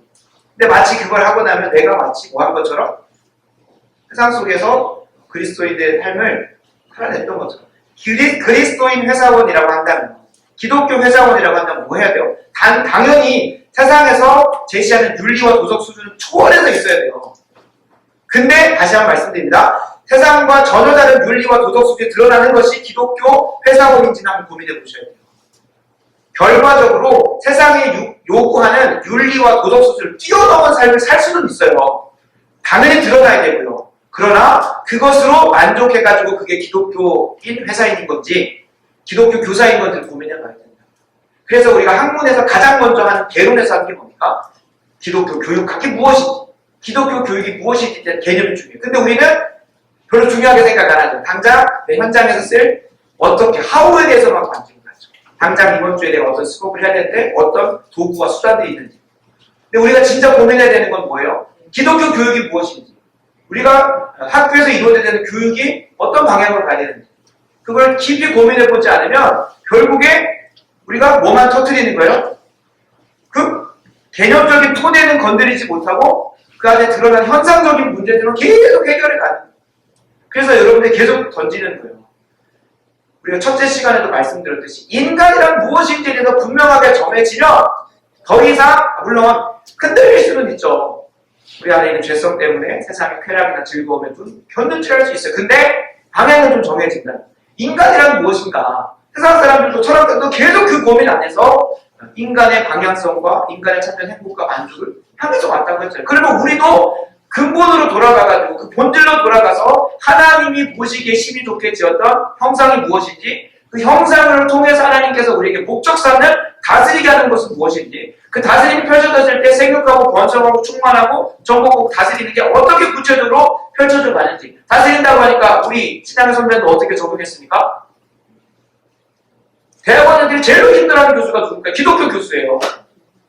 때만 되면 교회 가자 그러고 차라리 뭐가 좋아요? 등산 가자고 해가지고 맛있는 거 사주는 교수가 훨씬 더 인기 있어요. 주말에 불러가지고 교수님이 뭐 일단은 내가 그 랩실에 들어왔고 실력은 있으셔가지고 들어와서 그분에게 연구 과제도 받고 내 석사, 박사 지도해 주셔야 되니까 따라는 가야 돼. 이거 권력형 범죄죠. 권력형 범죄. 기독교 교수님이 모여가지고 뭐 하라고 하는 우리 아침에 묵상해 그럼 뭐라고 교수님 저는 불교인데 그렇게 거짓말을 제가 전도하다 보면 동석대학교에서 전도를 한다 보면 제가 이제 그 교회에서 나왔습니다 하면서 얘기를 해보려다 보면 아는 건 두 가지 중에 저 교회 다녀요. 제가 물어요. 어디 교회 다니세요? 말 못하고 가요. 안 다니는 거지. 또 한 반응이 있어요. 저 불교예요. 그럼 이제 묻고 싶어요. 그 불교에서 뭘 믿나요? 대화를 해보고 싶은데 다 도망가는 거예요. 저도 이제 종교학을 했으니까 불교가 뭘 또 하는지 알고 있으니까 한번 점검도 해보고 그러면서 이제 변증도 하고 불교가 잘못된 것인지 그들의 삶에 얼마나 허무주의로 가고 얼마나 방만하게 갈 수 있는지를 얘기해 주면 그럼 좋은 길이 있습니까? 좋은 도가 있습니다. 기독교가 있으니까 오시라 그렇게 할 수 있으니까 그럼 두 가지 중에 하나 그러고 다 도망가요. 안타까운 거죠. 어떻게? 이제 기독교 교수님들이 모여가지고 뭐 해요? 계속 강요해요. 그러니까 더 강감해집니다. 강감해. 근데 그게 과연 기독교 교수로서 영혼들을 전도하고 랩실을 운영하는 진짜 실제적인 모습일까? 라는 고민을 우리가 실천적으로 하지 않았기 때문에 그런 폐해들이 드러납니다. 기독교 교수의 모습은 그것이 맞는가? 그 회사 안에서 사목을 주고 사목이라는 게 회사의 이제 마치 교목처럼 학교의 목사님들처럼 회사에 이제 담당하는 영적인 부분을 책임지는 사목 목사님들인데 사목을 준다고 해서 그 교회가 그 기업이 기독교 기업이 되는가? 이게 정말 실천적으로 고민을 해야 되는 거예요. 여기서 우리가 고민할 수 있는 부분들이 영역 주권이라는 개념. 이건 여러분들이 꼭 기억하고 가셨으면 좋겠어요. 이 영역 주권이라는 것은 아브라함 카이퍼라고 하는 귀한 신앙의 선배님이 제시한 개념입니다. 물론 이게 이전부터 없었던 것은 아니지만 그가 이 단어로 그냥 정리를 했죠. 마치 삼위일체가 성경 어디에도 발견되지 않죠. 트리니티라고 하는 단어가 성경 어디에도 없어요. 그러나 성경 전체 안에 있는 부분들을 보면 하나님은 어떻게 존재하시는구나. 삼위일체로 사람이체로 존재하시는구나. 그도 그럴 것이 하나님의 형상은 뭐라고 했죠? 관계라고 했고 요한일서는 뭐라고 표현하는가? 관계라고 표현하지 않고 하나님은 사랑이시라고 얘기하는 거죠. 사랑이라는 건 관계로 존재하신다는 거거든요. 그러니까 삼위일체로 존재할 수밖에 없는 거예요. 삼위일체로 존재하기 때문에 사랑이기도 사랑으로서 존재하기 때문에 삼위일체이기도 하지만 분명한 것은 사랑은 혼자 할 수 있는 게 아니죠. 우리 그것을 뭐라고 그러죠? 나르시스트나 혹은 짝사랑이라고 그래요. 대상이 없으면 자기 스스로 사랑하는 거예요. 그럼 하나님 나르시스트입니까? 아니죠. 그러니까 그분은 세 분의 인격이 서로 오하면서 사랑하는 관계 가운데 있는 거예요. 그러니까 그분의 형상대로 우리를 뭐 하신 거죠? 창조하신 거죠. 그러니까 우리가 관계적으로. 그러니까 우리가 궁극적으로 바라봐야 되는 방향은 하나님 사랑하고 이웃 사랑, 하나님과 관계를 맺고 이웃과 관계를 맺는 그 모습은 사랑의 모습으로 드러나는 거예요. 깊이 한번 고민해 보죠. 과연 기독교적인 이런 모습은 무엇인가? 교육의 영역에 있어서 정치 영역에 있어서 이 영역 주권을 가지고 갈 때 이 한국에서 확 회자됐던 시기가 언제냐면 아브라카이프의 저서들이 막 발간되기 시작한 게 언제냐면 배경이 있습니다. 코로나 때 정부의 권력 안에서 이 한국 교회들이 예배의 자유가 침탈당하고 또 교회가 셧다운 당하면서 많은 이들이 신앙에서 이뤄지고 멀어져 가는 그 고민 안에서 이게 과연 이 팬데믹이라고 하는 상황 속에서 교회가 이렇게 대처하는 게 맞는가라고 하는 그 실존적 문제 앞에서 반응하면서 역사적 답을 찾아보려고 한 거예요. 그러면서 이제 교회는 정치에 관여하면서 목소리를 내야 된다라고 하는 가장 좋은 도구가 뭐였냐면 영역주권이라는 단어였어요. 영역주권의 핵심은 이 땅에 어떠한 땅에도 어떠한 영역에도 그리스도의 주권이 없는 곳은 단 1인치도 없다. 그러니까 뭐 해야 되는 거예요? 정치 영역에도 교회가 관여해서 소리를 내서 그들이 바른 길로 인도해야 되는 거예요. 정치의 왕, 우리나라의 대통령은 한 사람 정해져 있지만 그 위에서 이 위정자들을 세우시고 주관하시는 모든 만왕의 왕이 누구신 거예요? 하나님이라는 고백 안에서 하나님이 정치의 영역을 다스리는 방법이 있어요. 하나님이 교회를 다스리는 방법이 있고 하나님이 가정을 다스리는 방법이 있어요. 그렇게 하나님의 주권을 회복하려면 교회가 가서 뭐 해야 되는 거예요? 마치 이사야나 엘리야 이런 사람들처럼 가서 위정자한테 가서 해야 되는 거예요. 그건 국민들이 저항을 해야 되는 거예요. 그 분명한 신학적 토대로 제공되어져서 2019년, 20년대부터 활발하게 저는 이제 그렇게 해석을 하고 있습니다. 그때 이제 막 저도 아브라함 카이프를 더 알게 됐고 많은 사람들이 아브라함 카이프에 대해서 막 회자되고 막 시중에 뭐 책이 많이 나와. 칼빈주의 강론 뭐 이런 영역주권에 대한 책들이 많이 나왔거든요. 근데 놓치고 있는 부분들이 있어요. 그거를 본인의 입맛에 맞게 영역주권이라는 개념을 가지고 적용을 하다 보니까 어떻게 되냐? 교회가 정치 질서로 변해버려요. 하나님께서 각 영역마다 다스리시는 방법이 다 달라요. 그래서 우리가 구별된 방법으로 다스리신다 생각을 하죠. 정치의 영역에서 하나님께서 하나님의 통치를 이루어 가시는 방법이 있고요. 하나님께서 교회 안에서 교회를 이루어 가시는 통치의 방법이 있고, 가정 안에서 가정을 이루어 가는 통치의 방법이 있고, 각 회사, 교육, 정치, 경제, 사회 각 영역마다 하나님께서 그 통치를 펼쳐 가시는 방식이 다 다르게 표현되어지고 있어요. 근데 이 교회라는 구별된 영역이 어디로 들어가 버리면, 그래서 말하는 교회는 지역 교회를 얘기하는 거예요. 조금 구분을 줄게요. 지역 교회. 교회 목사님, 신앙 공동체, 물리적. 그 공동체가 가서 정치에 관여하고 목소리를 내는 거 정말 조심히 분별해 보셔야 돼요. 하나님께서 영역 주권을 이 정치에서 이루어 가서 하나님의 통치가 완전하게 될 때 가장 1차적으로 누구에게 그 소명을 주셨을까요? 헷갈리게 교회에게 주셨어요. 그래서 말하는 교회는 뭘까요? 어떤 지역적인 개념의 교회나 신앙 공동체가 아니라 교회 안에도 보면 그 공동체를 보면 정치인, 이정자들, 그리고 공무원들 등등등 있죠. 그죠? 그 사람들에게 먼저 1차적으로 그 영역에서 하나님의 뜻이 어떻게 이루어질 수 있을까를 고민해 봐야 돼요. 근데 그게 만약에 차고 넘쳐서 안 되니까 뭐 하는 거예요? 저는 목사로서 그 영역에다가 제가 침범하는 게 아니라 목회자로서는 교회 안에서 그 영역을 잘 다스리고 한 사람의 국민으로서 저의 자녀들이 교육에 들어가면 망가질 것 같고 이 정치 이판이 이렇게 돌아가면 안 될 것 같으니까 한 사람의 국민으로서 신앙 양심을 가지고 외치고 또 그들에게 얘기를 하는 거예요. 그래서 제가 가급적이면 대외적인 활동을 하는 목사라는 걸 일부러 감추려는 게 아니라 목사가 막 정치질하고 다닌다, 목사가 뭐 이런 거 하고 다닌다라고 하는 세간의 평가도 있고 제가 신학적으로 정리해 보려고 석사 과정을 받는 것이다 보니까 이 정치 영역 안에서 영역 주권 어떻게 펼칠까? 그래서 저는 우리 교회 안에서 그런 사람들이 나왔으면 좋겠어요. 정치 영역에서 정말로 성경적으로 정치하는 사람. 누구? 윌리엄 윌버포스죠. 윌리엄 윌버포스. 윌리엄 윌버포스에 우리가 기억할 때 흑인 노예를 뭐 했다 이제 해방했다 선구자로 보잖아요. 근데 그 과정 속에서 보면 그냥 20대 중반에 회심을 경험하고 그리스도를 위하여 살아가려고 해서 처음에 목회자가 되려고 했다가 하나님께서 정치인으로 계속 가게 하시는데 정치의 영역 안에서 정치의 언어로 사람들을 포섭해가지고 뭐 하게 하냐면 결국에는 의회에서 본인이 죽기 며칠 전에 흑인 노예의 죄를 완전히 폐지하게 만드는 법안을 통과시켜요. 근데 그 과정 안에서 정치의 언어로 하는 거예요. 정치의 언어. 정치의 방식. 그리스도인으로서 정치가 어떻게 하는 것인지를 그의 자서전을 보면 정말 잘 나와요.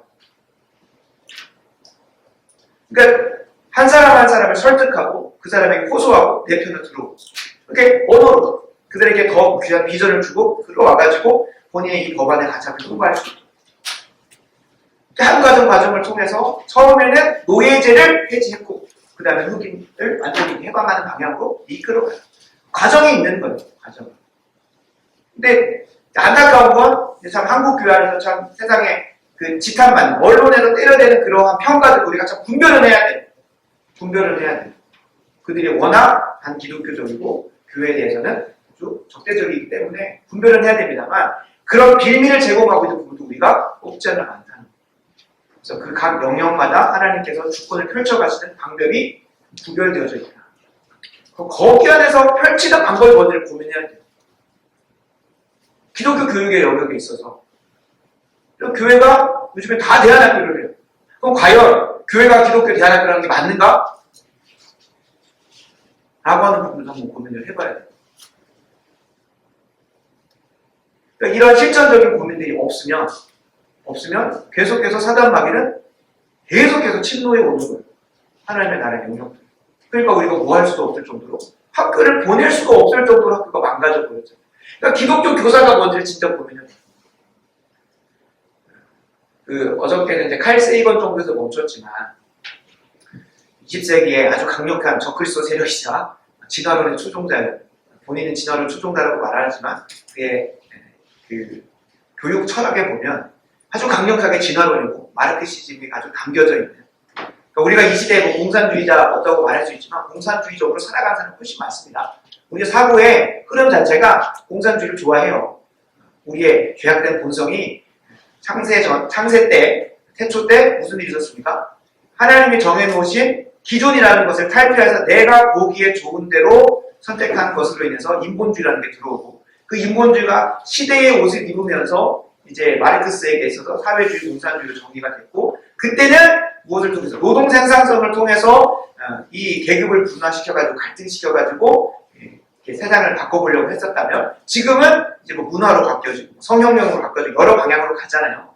근데 지금 교육 안으로 들어와가지고 그 유산을 안에 펼쳐지고 있었던 사람 중에 하나가 존 듀이라는 사람이에요.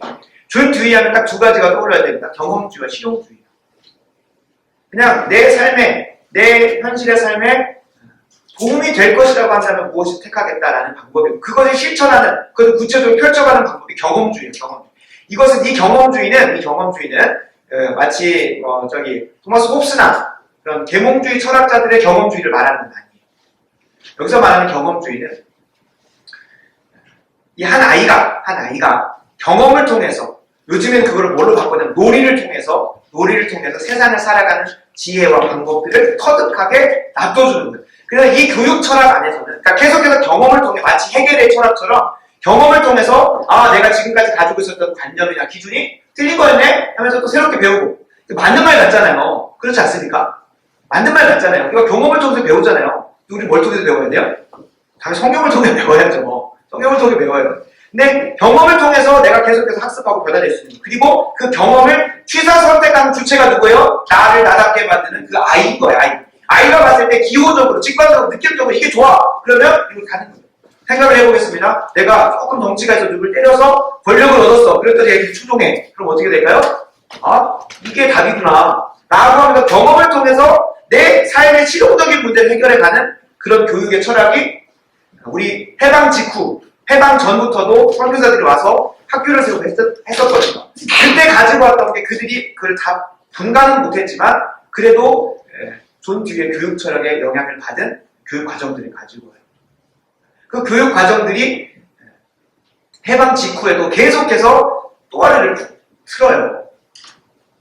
그러니까 최근에 이제 우리가 기독교 교육학계 영역에서 비판하는 2019년 발간된 우리 집, 그죠? 그리고 돌봄과 관련된 여러 가지 이제 2019년부터 해서 계속 이게 펼쳐져 가는데 제가 그걸 펼쳐봤어요.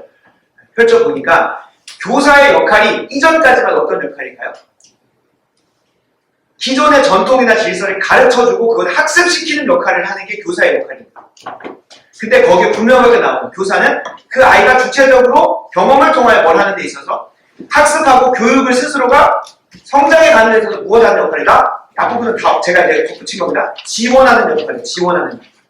그 아이가 주도적으로 교육하고 성장할 수 있도록 옆에서 지원하는 거예요. 그러니까 뭘 못하는 거예요? 어떻게 목사님 가져왔던 것처럼 교육과 훈육을 못하는 거예요. 지원하는 역할이니까. 이미 그 방향 안에서 제시되어 있고 그 지침서를 가지고 교육과정을 어떻게 해설해준 책들을 보면 다 그게 목적인 거예요.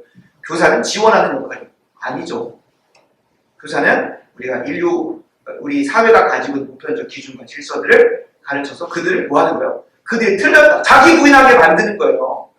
그들이 무지의 영역에 있다면 지식의 영역을 가지고 오고 그들의 죄성을 고집을 보면서 고집을 꺾어서라도 뭐하게 만드는 사회 안으로 들어오게 만드는. 물론 이 공교육의 목적이 이미 방향성 자체가 어디로 가 있어요? 우리나라에 공교육이 들어온 게 일제 때 들어오잖아요. 그죠? 일본 식민지 시대 때 들어오게 되는데 그때 목적이 무엇입니까? 한국 식민 만들기 위해서잖아요. 일본의 국가적인 어떤 사업에 있어서 그것을 잘 추종하고 따를 만한 사람들을 만드는 교육으로 교육 방향이 향하잖아요. 그러니까 이제 공교육 자체에 대해서도 우리가 한번 깊이 고민을 해봐야 돼요. 과연 공교육이 건강한 방향인 건가? 그러면 이제 공교육이 다 썩었으니까 그걸 다 폐기시켜버리고 새로운 걸 해야 되는가? 아니면 그 공교육 안으로 들어가가지고 변화시켜 가야 되는가? 내가 맡겨진 이 30명의 친구들이라도 변화시켜 가야 되는가? 근데 우리가 사회 구조적으로 접근을 안 하려고 해도 어쩔 수 없이 이미 그 구조가 완전히 망가져 버려 있어요. 그리고 그 구조를 바꾸기 위해서는 뭘 해야 될까요? 어저께 말씀드렸다시피 교육부 장관도 해야 돼요. 진짜 생각해보면 교육감이 수십조를 쓴대요. 수십조를. 그리고 보통 이제 규모가 큰 경기도 교육감, 서울시 교육감이 거의 방향이 정해지면 거의 이제 하는 거죠. 이제 다 따라서 가는 거죠. 심지어 여러분 정말 안타까운 건 전라도 같은 경우는 교육감 선택지가 없어요. 선택지가 없어요. 선택지가 없어요. 누군가를 견제하거나 혹은 성경적 세계관을 찾아보려고 저도 한번 봤어요. 거기 제가 둘 중에 차악이라도 선택해야겠다. 라고 해서 보니까 한 분은 그냥 대놓고 교육에 대한 방향도 뭐 포장을 해놨는데 어떤 정치적인 그 세력을 등에 업고 제가 이렇게 그 사람하고 함께 했습니다라고 그걸 자랑하면서 찍어달라고 하고 어떤 한 사람은 그래도 그것보다는 교육에 대한 방향성을 어느 정도 정해놨길래 그래 이 사람이라도 나중에 고쳐 써먹자 하면서 찍었거든요. 그렇게 되어서 가요. 지금 상황. 뭐 하지 않으면 정치 영역 그거 너무 더럽고 너무 그래서 나는 그걸 관여 안 할. 그리고 예술의 영역, 문화의 영역 거기 너무 웅랑하고 나 가서 못 버티겠어. 나 안 갈래 하고 포기해버리고 그런 영역이 하나씩 늘다 보면 뭐가 됩니까? 사단마귀가 침노해서 그대로 가져가는 그동안 교육의 영역을 우리가 무시하고 있지 않아요. 발시하고 있지 않아요. 기독교 교사로서 그 영역 안에 하나님의 주권을 펼쳐야 되는 고민 우리가 아는 거예요. 그럼 이제 그 다음 세대는 그 터전기에서 시작을 하니까 얼마나 힘들겠어요.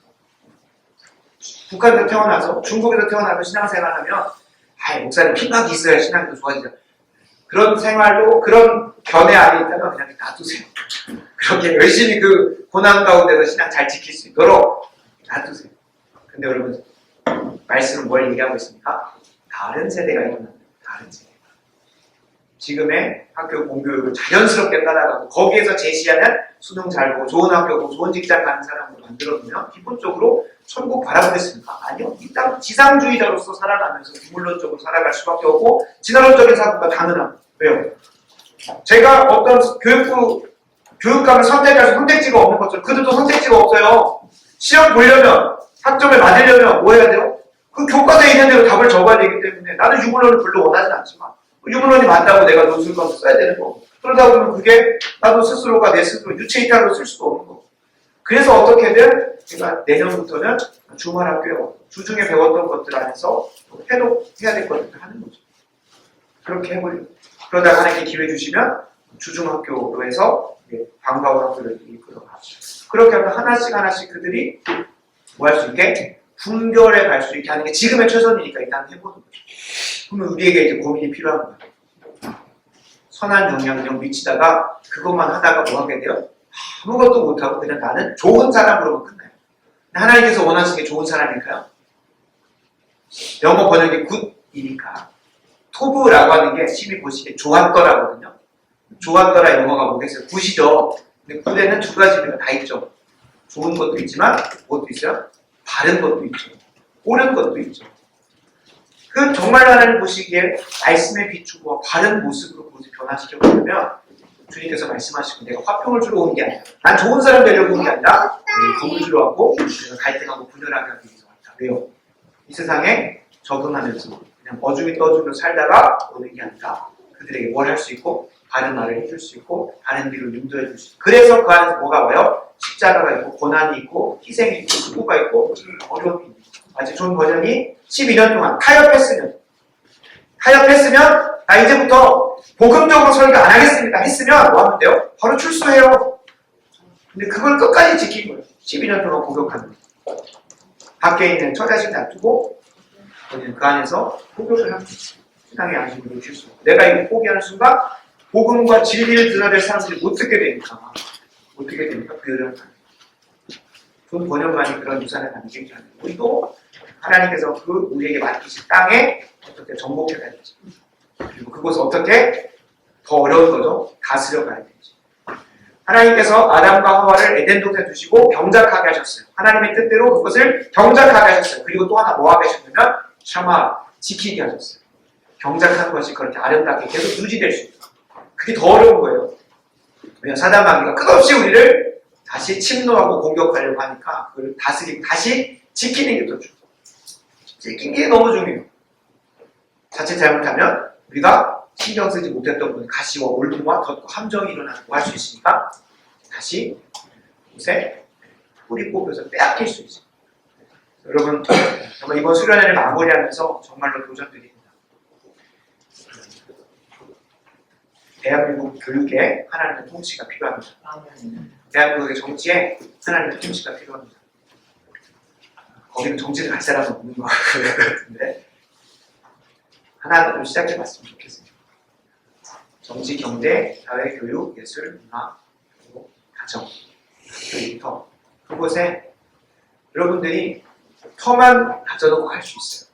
터만 다져놓고 할 수 있어요. 근데 그 시작 자체도 안 해서 그 뒤에 사람이 아무것도 못할 수 있어요. 제가 매주 월요일마다 통신대학교에 가서 석사 과정을 하는 것 때문에 가기도 하지만 정말 집에 빨리 오고 싶을 때도 있고 올라가면서 동시에 바로 버스 타고 내려오고 싶을 때 저도 너무나 피곤하지만 그럼에도 불구하고 사비를 들여가지고 동아리를 만들려고 하고 학부생들을 어떻게든 꼬셔가지고 세계관적으로 무장하려고 하는 것은 그리고 제가 정말 기도하는 것은 20명이 모여야 동아리가 발족이 되고 해요. 그러면 지원금도 나오고 동아리실도 나오고 점점 적극적으로 홍보가 되고 그걸 하려고 하는 건 누군가는 이거 한번 심어놓지 않으면 안 될 것 같으니까 누군가 터전을 만들어놔야 그 다음 사람이 와서 동아리 장을 하고 계속 후원도 하면서 뭔가 이게 정규적인 제도권 안으로 들어가서 해야 되는데 계속해서 제야에서만 맴돌다가 그냥 사라져요. 근데 사단마귀 그걸 얼마나 제도권으로 가져와요. 칼세이거든이 모드리즘이고 심지어는 아이들의 기본적인 책까지도 막 들어와 있는 게 보이지 않아요. 그냥 우리가 그거 안 사면 되지 뭐 그것이 아니라 뭐 해야 돼요? 미술 전공해가지고 정말 그거 죽이는 사람 정말 많아요. 우리나라 자체가 예술의 영역에 워낙 투자도 없고 예술의 영역에 아직 그 정도까지 수준까지 자라가지 않은 이 민족적 수준이기 때문에 마치 예술 작품을 소화하는 것을 위해 상류층이나 데이트할 다 번씩 가는 예술적으로 하던 SNS 사진 찍는 그 수준으로만 하잖아요. 근데 예술의 영역에서 하나님을 드러내는 기독교 예술가라고 하면 항상 뭘 생각합니까? 아무 고민 없이 아무 생각 없이 딱 하면 뭐가 떠올라요? 예수님 십자가 사진 그리고 딱 열심히 그려가지고 막 게시해놓으면 그게 기독교 예술이 그것도 필요하죠. 근데 과연 기독교 예술이 과연 그것이 맞는지 그 고민이 우리가 너무나 게을러서 안 해왔어요. 그 고민 안에서 여러분들이 정말 바라는 건 그냥 스펙으로서 한 줄을 긋기 위해서 합의를 가지라는 게 아니라 그 고민이 계속할 수 있도록 계속해서 좀 심화적인 훈련과 교육의 시간들을 가시고 책을 읽으면서 그런 자리들을 만들어 가셔서 우리 다음 세대에게 정말 하나님이 어떤 일을 행하셨는지 큰 일을 보여줄 수 있는 우리가 할 수 있는 것이 그냥 그런 스터디 만들고 그런 동아리 만들고 그런 공동체 만들고 모르겠습니다. 저도 이 1층 건물을 마무리하고 거기에서 이제 예배당 하고 이런 공간들을 사용하는 것이 시작하고 끝날지도 모르겠어요. 제가 기도하고 꿈꾸는 것은 정말로 많은 기독교인들이 각 영역에서 싸우고 씨름하고 고민했던 것들을 나눠주는 그런 강연이 계속해서 기독교 세바시처럼 계속 이루어지는 게 제가 꿈꾸고 바라고 있는 거예요. 목회자들은 한계가 있어요. 목회자들이 그 영역에 들어가서 하다 보면은 어떻게든 자유주의로 가요. 그 영역을 뒷답하다 보면 삶의 현장과 삶의 맥락 속으로 너무 깊게 들어가다 보면은 이 말씀과 신학에 박아놨던 앵커가 뽑혀가지고 그곳에 가서 정치 신학으로 들어오고 여성의 인권의 문제를 기다리고 여성 신학으로 들어오고 그러니까 우리는 계속해서 그 본질로 이걸로 들어가야 돼요. 그 목회자들은 그 역할을 해야 돼요. 그러나 이 시대의 문제하고 동떨어진 얘기를 하면 안 되기 때문에 정치인이, 경제인이, 사회인이, 문화인이, 교육인이, 예술인이 그 부분에 대한 책들을 책으로 모는 거죠. 근데 그 현장에서 뛰어내고 그 최전선에서 싸우면서 한 일치라도 더 하나님의 나라를 정복하고 다스리는 것을 해가 된 사람 누굽니까? 결국엔 우리 한 사람 한 사람 그 영역으로 부름받은 소명자들이 감당을 해야 합니다. 혼자는 감당 못하겠더라고요. 이전에는 그냥 혼자 다 하면 좋겠다 싶어가지고 지지고 볶고 뭐 했는데 그게 안 돼요. 하나님 나라가 너무 커요. 정복해야 될 곳이 너무 많아요. 하나님 나라 부동산이 대한민국 수준이 아니에요. 이 대한민국 5,600, 한 6천만 인구를 섬기는데도 공무원이 거의 뭐 몇백만이 필요한데 하나님 나라가 얼마나 크고 넓은지 목회자 혼자서 감당이 안 돼요. 그러니까 하나님께서 각 한 교회 안에도 다 각자 다른 사명과 소명을 주는 거예요. 근데 참 안타까운 거 사단 마귀의 세력은 어떻게든 하나님 대적한다고 하나님 꼴돌 뭉쳐요. 근데 기독교인들은 각자가 받은 사명이 최고예요. 그래서 다른 사람이 어떤 사람은 아니 이게 지금 중요한데 그걸 지금 하고 있냐고 맨날 분열해요. 그러지 마시고 그러니까 어떻게 하면 하나님 말을 통합하고 하나 되어서 시너지를 내가지고 감당할 수 있을지 그런 고민이에요. 그 고민 안에서 우리가 요단강 건너고 끝낼 수 있어요. 모세는 아니잖아요. 그리고 느보산에서 그냥 요단강 눈으로 보고 들어가지도 못하고 끝낼 수도 있어요. 좀 그럴 수 있다고 봐요. 그것이 내게 허락하신 소명이었다. 힐켈러 목사님이 일과 영성에서 우리는 저 천국에서 완성된 나무의 그림을 보면서 우리가 오늘 하루 나뭇잎 하나 그리고 끝나는 인생일 수 있다는 그런 얘기예요. 몰라요. 하나님께서 어떻게 완성하실지. 그리고 우리가 정말로 이 땅에서 다 완성할 수 있다고 말 안 하잖아요. 다 완성할 수 없어요. 주님 다시 오시는 그냥 완성돼요. 근데 우리가 그토록 저 천국을 바라보면서 이 땅에서도 어차피 하나님께서 알아서 하시겠지 하면서 방만하게 사는 것이 아니라 긴장하게 최선을 다해서 그 영역에서 하나님을 확장하고 땅을 정복하고 다스리려고 하는 이유는 비록 슬픔 많고 눈물 많고 좌절도 있고 낙심도 있고 때로는 그걸로 인하여 참 침전하는 시간도 있을지 몰라도 저 하나님 나라가 이 땅에서 화합을 통하여 나도 천국의 기쁨을 누리고 또 나를 통하여 다음 세대에게 맡겨진 영혼들이 천국을 맛보아서 그 영혼으로 올 수 있는 것이 기쁨이기 때문에 그 여정을 가는 거예요. 어차피 천국 가면 끝이 아니니까 그건 잘못된 구원관이라니까요. 잘못된 거예요. 그래서 이번 수련회를 통해서 여러분들이 내 삶의 영역, 내게 허락하신 땅, 그곳에 하나님 나라를 이루어간다는 것이 무엇인지에 대한 해봐야겠다라고 하는 마음만 가지고 그것을 성공했다고 합니다. 그게 소명이라는 거고 주님 저 땅이 제가 정복해야 될 땅이고 그 땅을 정복해야 되는 방법은 오늘 말씀드린 것처럼 교회 안에서 교회라는 것이 지역 교회 개념도 있지만 한국 교회 안에서 일어나는 여러 세미나, 컨퍼런스 이런 것들 이 CBT도 그런 거잖아요. 교육에 의해서 예스 티칭 하나님께서 원하시는 티칭을 만들어내고 연구하는 그런 모임들이 얼마나 많아요. 그러니까 이 지역교회 안에서도 이루어지지만 범교회적으로도 그런 모임들 안에서 실력을 불러가지고 저희가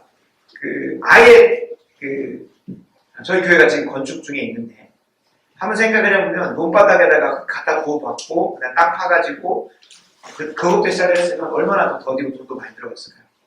근데 하나님께서 완주 군청을 사용하셔서 택지 개발하게 하시고 땅을 구역해 놓으시고 도로 다 깔아 놔주시고 우리 땅만 해서 올라가면 되는 상황이에요. 그러니까 누군가가 모여놨기 때문에 털을 다져놨기 때문에 가요.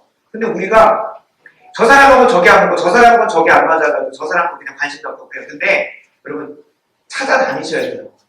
저도 제가 재개척을 하고 나서 그다음에 기독교 세계관을 내고 나서 문을 두드리기 시작을 하니까 연락을 해가지고 인천회복교회 김윤호 목사를 만나게 되고 그 책을 통해서 이 사람 거기 추천사 제가 이제 학문을 하다 보니까 각주를 잘 보게 돼요. 참고문헌을 보게 돼요. 그리고 거기에서 어떻게든 내 참고문헌 하나라도 늘려야 되는 욕심이 있기 때문에 그 사람들과 그렇게 접근을 하든 학업을 하다 보니까 그러니까 그렇게 한 사람을 통해서 계속 가지치는 그 사람들이 또 그 사명 안에서 함께 간다고 하면 후배들이잖아요. 우리는 후발주잖아요. 그러니까 막 줘요, 뭘. 막 줘요. 그러면 거기에 또 시작을 할 수 있는 거예요. 근데 또 하려다 보면 하나님께서 또 누구를 만나게 하셔가지고 나는 굳이 뭐 하지 않아도 턴을 가지지 않아도 이미 한 5층부터 올라가면 되겠구나. 5층부터 올라가면 되겠구나 하는 게 발견을 하시더라고요. 이미 다 고민해놨어요. 그래서 나는 거기서 시작하면 되는 거야. 예수팀 연구소도 교육에 대해서 창조를 가르치려고 하면 내가 강습하고 뭐 짜려고 하면 얼마나 힘들겠어요. 근데 노희성 소장님을 미국에서 그 목사님 사모님이시더라고요. 목사님 사모님으로서 가서 할 게 없어. 그래서 이런 여러 뭐 창조과학회도 가보고 하면서 창조를 해서 많이 배웠어요. 그리고 와서 하나님께 소명 주셔가지고 교육에서 자녀들에게 창조를 가르칠 수 있는 방법이 뭘까? 유신제사를 때릴 수 있는 방법이 뭘까? 그거를 하다 보니까 이미 거기에서 수년 동안 가진 정보를 가지고 그 데이터베이스를 위해서 딱 출발을 하니까 막 쏟아져 나오는 거예요. 보니까 이 초등 과정이 나왔다가 이제 리얼 오리진, 뭐 리얼 히스토리, 그다음에 Y 뭐 오리진 어떤 이렇게 나오잖아요. 이 모든 과정이 설립된 지 5년밖에 안 됐대요. 네, 5년 동안 막 계속해서 지금도 교재가 나오기 시작을 하면서 계속 폭발적이게 가는 거예요. 랜덤에 다 헤딩하려고 하지 마시고 결국에 우리가 석사나 박사하는 과정도 보면 이미 기존해놨던 거 다 찾아가지고 거기다 하나하나 얹혀가는 거잖아요. 그래서 하나하나. 그러면 이제 석사 과정이 되는 거고 박사 과정이 되는 건데 바라고 원하옵기는 여러분들이 고민하기 이전에 수많은 책들을 통해서 이게 성도의 교통이거든요. 기독교 역사 가운데 이미 고민했던 분들의 흔적 위에서 시작을 하세요. 그게 한 교회, 시대와 장소를 뛰어넘은 그 성도들과의 교통 속에 내가 어디로 가야 될지 보이기 시작을 해요. 저들이 아직 개척하지 않은, 저들이 아직 걸어가지 않은 그 길이 보이면 이 길이 내 길이다 싶어서 한 걸음 한 걸음 가시면 어느새 하나님께서 우리의 순종과 헌신, 그 충성을 사용하셔서 이 대한민국이 하나님 나라가 될 거다라고 말은 하진 않습니다. 주님 다시 오시는 그날 너 뭐 있냐 했을 때에 이 땅에서 잘했다, 착하고 충성된 종이다 칭찬받는 우리 모두가 될 줄로 믿습니다. 이 시간 말씀을 마무리하면서 찬양 같이 함께 고백하기 원합니다. 오늘 말씀을 잘 기억하면 예수로 충만한다는 게 손경민 씨가 그런 의도로 고백을 작곡한 건 아니지만 예수로 충만하다는 게 막 뭔가 감정적으로 예수님이 날 위해 죽으셨대 십자가에 보여지만 너무 위로가 그것도 필요해요. 그것도 필요해요. 그러나 정말로 하나님께서 예수로 충만한 예수님의 장성한 분량이 충만하고 이 교회를 예수님으로 충만케 하셔서 이 온 열방을 충만케 하시는 것에 있어서 시작은 내가 예수 그리스도로 충만해지는 것, 그것이 무엇인지를 이 찬양의 고백 안에서 고백해 봤으면 좋겠습니다.